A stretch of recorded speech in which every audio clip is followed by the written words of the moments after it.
जैसा कि 26 number episode में हमने देखा कि सोफिया कबीले से भाग जाती है। अब्दुर्रहमान गाजी के बाजू जख्मी हो जाते हैं और सोफिया अपनी नई फौज की जो उस्मान के लिए भलाई होती है उसकी क़ियादत करती है और सोफिया और बालगाई मिलकर उस्मान का मुकाबला करने की कोशिश करते हैं।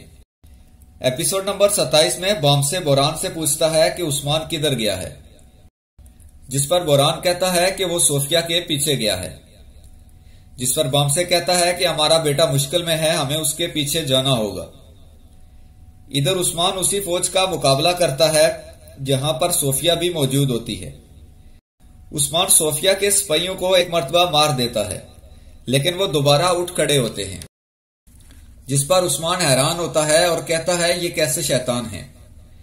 तो सोफिया जवाब देती है कि उस्मान ये तुम्हारी जान लेने आए हैं, अपनी जान देने नहीं। जिस पर उस्मान दुआ करता है कि या अल्लाह, दुश्मन और शैतान के शर से बचाना तुम्हारा ही काम है। यकीनन बॉम्बे बाकी सिपाहियों के साथ यहां पहुंच जाएगा, जिसके बाद सोफिया को उस्मान यहां कत्ल कर देगा, लेकिन लगता है कि किसी एक बड़े सिपाही को कुर्बानी देना पड़ेगी।